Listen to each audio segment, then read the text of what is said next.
Is it video now? No. It has, you sure? Because I see myself. Oh, there you are. Yep. Yeah. And did you get a invite in Messenger? Or can you just say, hey, I want to jump on it?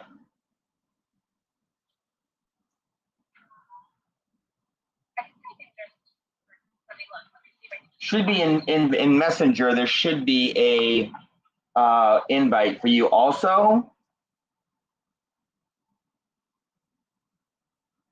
What's up, crew? What's up, community? If you wonder what's going on, it's called progress. Now, why do we call it progress? Because if we called it, you see it in Messenger?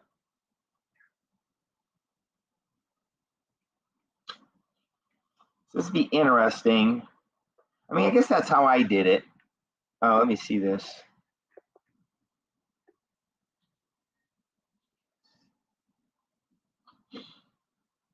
What's up, Aaron? Aaron, how are you? How the heck was your day? What was the highlight of your day? Tell me something that, you know what, that invited guests to see how this layout is unique. That's cool. Can you see it, Cassie? Yeah. You haven't downloaded StreamYard? No, I've never heard of it before. Oh my gosh, it's like the most powerful tool in America. Kick from studio, edit name, ban from studio. Holy cow. Now I gotta figure out, Cassie, how to watch this. I'm so excited about this. Watch this.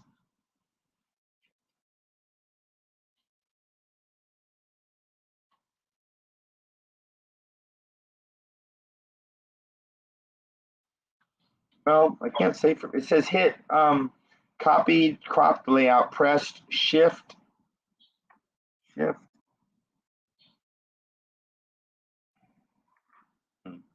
Now I'm just trying to say, oh, watch this. Oh my gosh. What up?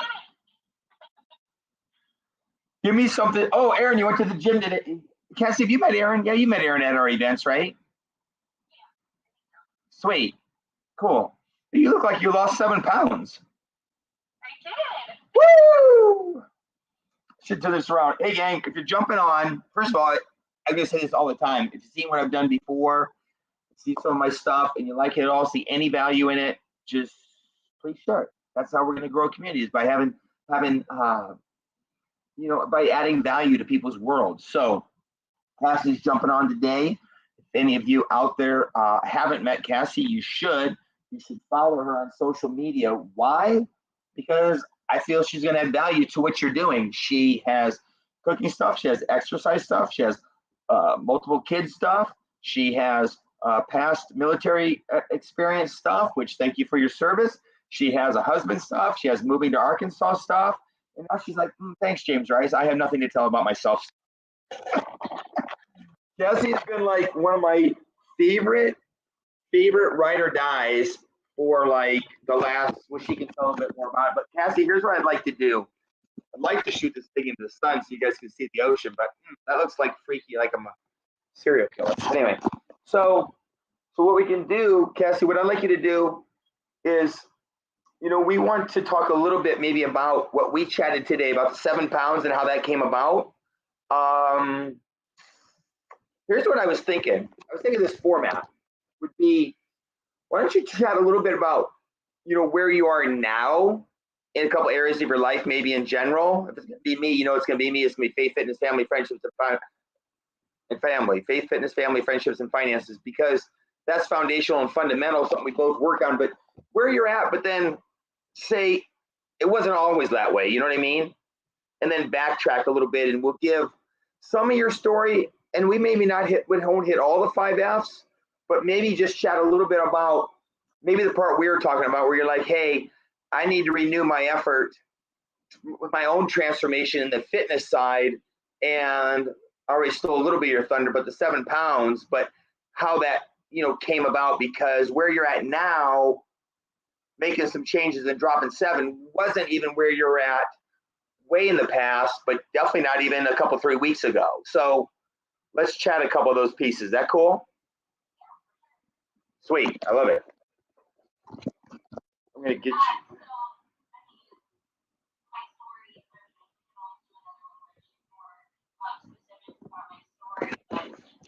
actually dropped 100 pounds since I started this whole journey of just better mental health and physical health kind of felt. And then this last year, life has been, life is crazy. I'm now a toddler, I have a preteen, and things got busy. And then I started trying to figure out, like, my weight loss slowed down. And so for me, I was like spinning my wheels trying to find a reason why. And like you and I talked about earlier today, it was like I was constantly trying to find a new thing, like figure out what's wrong instead of just sticking to one thing and like having consistency and like waiting it out. And I started listening to these gurus and these like professionals. In my mind, were professionals, and their certificates said they were professionals. And they kept wanting to like fix this long-term problem of my metabolism and stuff instead of listening to me when I was telling them like I wasn't feeling good, like my body wasn't feeling good, I wasn't responding, I was gaining weight. And when you lose that much weight and then you start to slowly gain some weight back, it really like messes with your mental health, Amen. So, especially when you're doing all the right things and you're listening to people who are supposed to be like giving you specific step and step to get to your goal. And next thing you know, you're gaining 15, 20, 25 pounds, and you're like, this isn't what I pay you for. Like, I don't understand. For sure. So yeah, I kind of I listened to my body, I listened to myself, and I was like, you know what?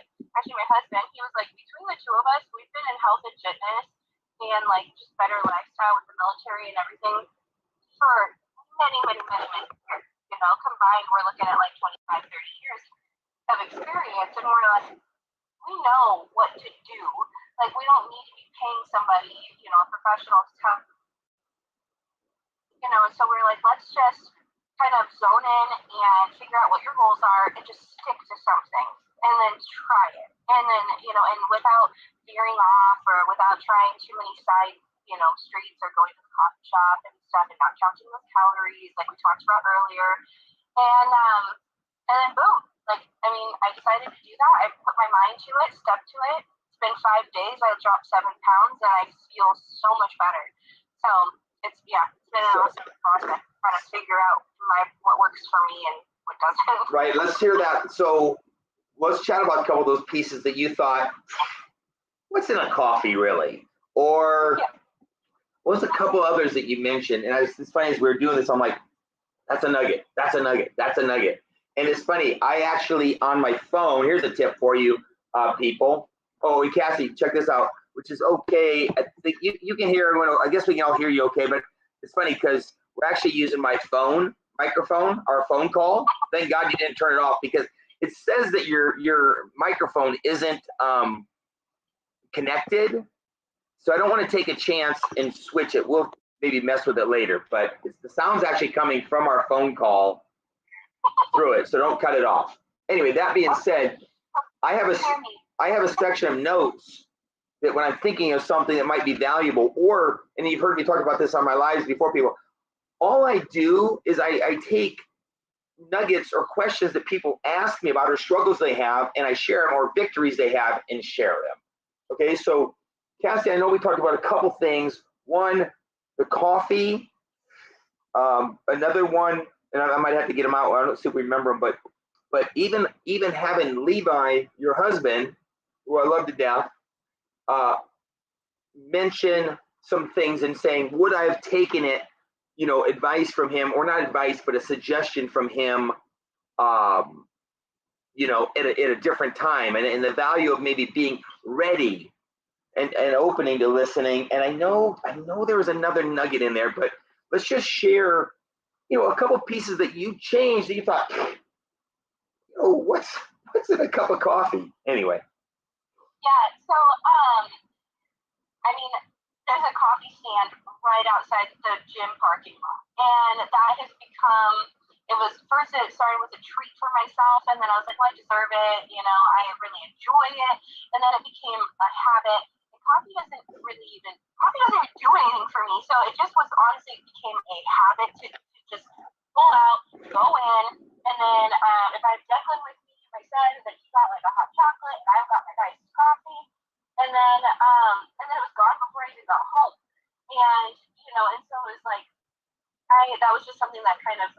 on like every Friday just to like reward myself. And then it became like, well, I'm having a crappy day, I'll just go ahead and swing through. And then it became I'm going to go out of my way just to go there because it made me feel good for 5 minutes. And then I was driving with Levi, my husband, day before yesterday, and I was like, I'm going to be super serious on this meal plan. Like, I've got big things coming up. I've got photo shoots and trips and stuff. And he was like, okay. And he like reaches across the car and he goes, honey, I think that's no coffee. And I looked at him and I was like, how dare you tell me no coffee? Like, and then initially I was like, that was my first instinct. Like, you need to tell me. It's the one thing I give myself. And then he was like, sweetheart, like, you like a little bit of coffee with your cream. And so it's like, you know, each coffee is probably like 250 calories, 200 calories every time. And he was like, and that's not allotted in your meal plan. And he was like, so maybe you should, you know, kind of look at that as well. And I was like, so I was quiet. I did the whole, like, you tuck your knees away from him in the car kind of thing because I was pouting. And looking out the window, you know, the rain's coming down, it was an emotional moment. But I was like, you're right. You know, I was like, you're right. You know, it adds up. And you add up your calories, and then it wasn't just every once in a while. It was like almost a daily thing. And then, you know, you're looking at like an extra over 1,000 calories for the week. And I was like, that could solve my weight loss, and that's not what I want.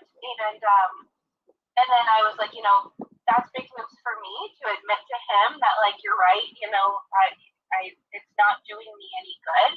And then, like, what you and I were just talking about earlier was, I don't think I would have taken that advice in such a positive light had I not been, like, ready to make that move of having those goals in my mind and being like, no, you're right. Like, I want this more than I want my coffee.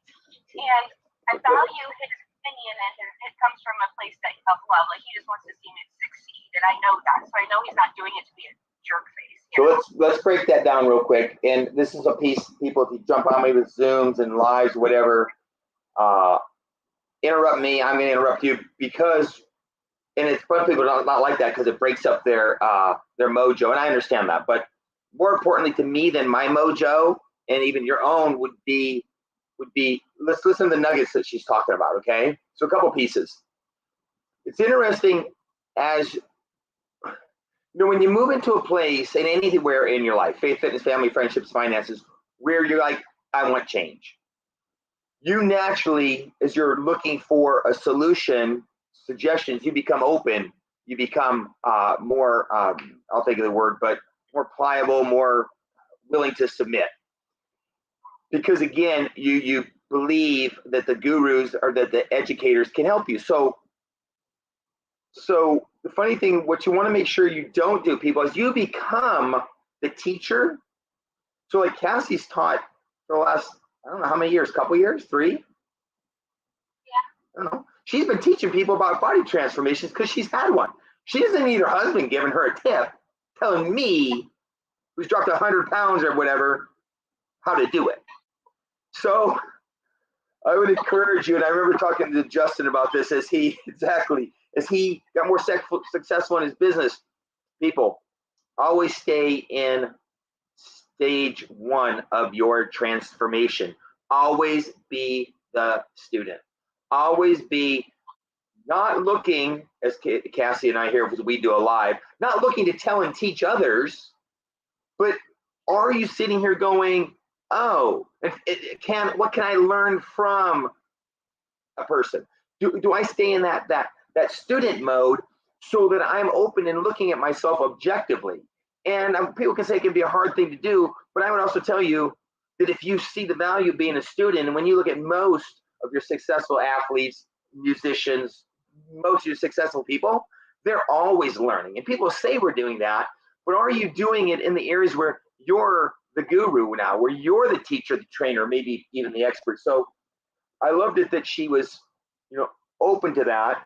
The second piece is, and we chat about this, is that, you get a lot of people coming to both of us and saying, hey, what can I do? This is where I'm at. And we were talking about, what's his name again? Glenn. who was needed to drop like 50 pounds, and he was running literally 6 miles a day, people. I'm like, okay, this isn't even humanly possible. And he's a successful guy. He's an independent guy. He's a strong male. And I'm thinking, well, I know the answer. Somewhere in there, you're eating, bro. I mean, there's no other answer. I hate to tell people, you're out eating your calories. Okay. So how do you tell this guy who says he's not, and this is always the trickiest, and he's running 6 miles a day, 6 miles a day, and he's 50 pounds overweight. What's funny, he started going through his day and his routine, which is super important. In fact, I was chatting with someone about money and how much they spend on dining out. Oh, not that much. Trust me, people. Keep track of it. You'll be amazed at how much you spend on dining out, just quick fast food for the kids. Anyway, that being said, that's another life, by the way. So that being said, we found out that when he would be working late at night with his accounts, next to him would be his business partner, Snickers. No, that's not his dog. That's not his cat. Not his girlfriend. Sounds like a stripper's name, but anyway, it was his Snickers bars. And he would literally eat a bag of them. Like, voila, there's your piece. Had his Snickers, used his ketones, and now he must be down, whatever, like a 7th or 8th grader for sure. So he's done an amazing job. So it was awesome that Cassie was willing to go, it's a 200 calorie or whatever creamer coffee, and a 200 calorie here and a 200 calorie there. People, they add up. So I appreciate you, sharing that nugget. So, and also, by the way, we'll chat some and hit a few more of your pieces, and we'll jump off the live. We can always go live again, tomorrow, because I think we already said, what's our next live about? We already said it when we were talking. We were brainstorming so well. We were just filling up that chalkboard with nuggets. It was something, though. I said, we got to write them down.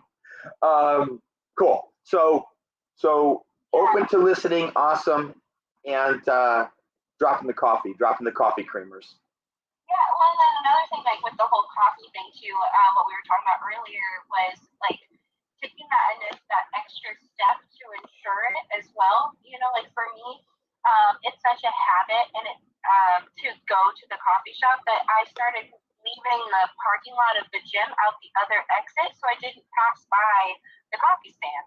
And I just do that now this week, just to help me, so that I'm not passing by. And I think that's really important when you're on a journey to get that stuff out of the house. Like, don't, if you know your trigger food, if you know what is going to entice you and sit there and taunt you, just get it out of the place. Like, don't have it in the pantry. Don't try to fight it on your own.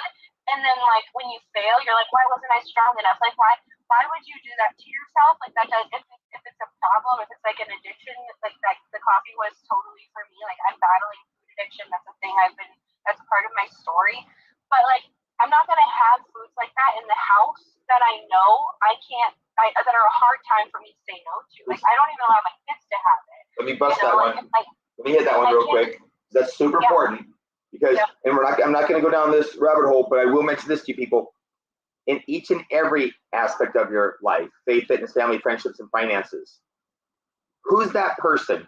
What's that book you're reading, or trash magazine, show you're watching, something you're listening to on the music you're listening to, friend you have in your life that is a negative influence, that is pulling you away from your goal? Are you willing to remove that distraction? Most of the time what we say is, hey, I'm going to get in shape, let's say, and I'm going to go to the gym, I'm going to do this, I'm going to eat my carrots, going to eat my broccoli, going to drink extra water, going to do. I would encourage you to assess your faith, fitness, family, friendships, and finances and go, what am I not going to do? Who am I going to get rid of? What am I not going to listen to? What am I not going to watch? And like Cassie just said, get it out of the house. In fact, long story very short, my buddy was talking about, no, it's just my wife's so mad. It's like, it's just a friend of mine from high school. We just talk once in a while, just when she's having a bad day and needs an ear to listen to. I'm like, bro, get rid of her, get rid of it. So I love that you're saying that. And it's not about, and there's no weakness involved in it. It's called being strong enough to make that decision and say, you know what, Ben and Jerry, we just can't be friends any longer. Love it. That's super smart. Great idea. Yeah. And there's always, like for us, like, having cereal and stuff like that in the house was always difficult. And so I still allow my kids to have cereal, but I choose options that either I don't care about, like that don't tempt me at all, or like right now we just have Cheerios, not even Honey Nut Cheerios, just Cheerios. And like the kids like it, they throw some strawberries in it, but I am not tempted at all. Like I don't give two craps about that cereal, so like I don't even care. I'm like I'm happy with my eggs. Like I love it. What did you so what were the couple pieces? You said the coffee. What else did you need to cut out? Was there anything else you got rid of out of the house or out of your routine? Excuses. I love that one. You got a whole pile in the pantry of excuses. I like that one. I don't know. Here's a, No, I think for me it was just realizing that I needed to be consistent and I needed to listen to my body and pay attention to like what foods and what made me feel good. So for me, it was switching up my routine in the gym and stop trying to do these like workouts that other people were telling me to do and just do what I enjoy. Because when I enjoyed it, when I had joy while doing the activity or whatever it was, I did it roller. I did it harder. I worked out harder. I ran faster because I was having fun and I enjoyed it. And so that's been a big change this week. I started including my favorite exercises or my favorite routines and stuff, and just like having fun with it again, which in turn alleviates stress, like we talked about earlier, and your cortisol levels and everything. And so it's like it all makes sense. It's huge. And so you find what you like, find what you enjoy, and figure out how to put that towards your goal, and then you'll smash it. I love it. Let's do this. Here's an interesting piece that I want to share. So, Cassie, tell them about the process that we went through and the time that we spent, creating and designing this live, and the scripts for it, and the lighting for it, and the amount of time that you spent in the past on StreamYard. And basically, because a lot of people maybe are saying, you know what, I'd like to jump in and do a StreamYard live sometime and bring this and increase my bandwidth and increase my the people that are watching me, and I'd like to share some of my stories and testimonies, but we want to be upfront and honest with them about the classes that we've taken, the certifications that we've gotten, and the amount of time that we spent practicing this and developing this type of system so that we could go live, so they don't just think that they can just jump in and do it. Why don't you share with them a little bit about the expertise that we have in the system that we've produced? Cassie was on a phone call. She said, I was downloading it while you're live. You're like, by the way, I sent this to you. Go ahead and click the link. And then next thing I know, I'm streaming. And I'm like, wait, I didn't know. I pull over. I'm in the parking lot of a school next to my son's daycare because I was on my way to go pick him up from school. So I'm sitting in the snow. So we're going to leave with this because once you get home, we're going to Zoom at 6. Yeah. So people, what we're saying is, well, obviously don't put off doing a live or doing anything, waiting on something that's going to be amazing for what you think you need to know. Well, in Cassie's case, she just needed one knucklehead ride or die who had done it a couple times, and I had never done one with somebody, so I had no idea how to bring her on. In fact, her microphone's not even working. Her sound is coming through my phone because we're on a phone call also. Okay. That's what you do when you want to make change. You get in the gym and figure it out. You get in a relationship and you work at it and grind at it daily to make it better. You get in a fitness program. You grab your Bible, you get to your church, and you go, how do I figure it out? And you become teachable and trainable, and you submit. That's the word I was going to say, is you submit to the leadership of someone who's done it better. And now what have we done? Just by us chatting, and Cassie said she was game, bam, we went live, shared, got ourselves in front of some people, shared some nuggets, and impacted them. So what? There's a good chance they're going to go further faster. I will say this. I would like to do lives personally like this every evening. I'm not going to kid you, preferably with a female that we can raise up and that we can share. Why? So we can impact people in general, especially females, and help empower them to really be the best version of themselves and be who they want to be. So people, it just takes a desire to get a hold of somebody, figure it out, and wing it. And so next we're going to go Zoom. I'll send the Zoom link out, and we'll do that at 6. And I'll get the script ready for that one. Sounds good. We've got 24 minutes. I'm gonna start working on it. All right, I love you. I'll let you do your thing. Appreciate each and every one of you. People, I said the same thing I tell everyone else. If you found any value whatsoever, share it. So now if you share the morning live, you share this live, you share the Zoom, you did a post, you had a shaker bottle, you had a ketone, you called a couple friends, texted a couple friends. By the time you do a bunch of crap, I'll just say that you winged and you threw together and you spoke from your heart authentically with your experiences of what worked for you and transformed you. I'm telling you, something good will happen. It's gonna happen. But you've got to be willing to get in the game. You've got to be willing to, take action. So, Cassie, I just love you to death. Love working with you. Love watching your growth, watching our friendship grow. Appreciate you. So we'll jump off. You grab Declan, and let's change a few more lives. This will be cool. Appreciate you. I'll Sweet. see you in 25 minutes. Let's do it. Bye.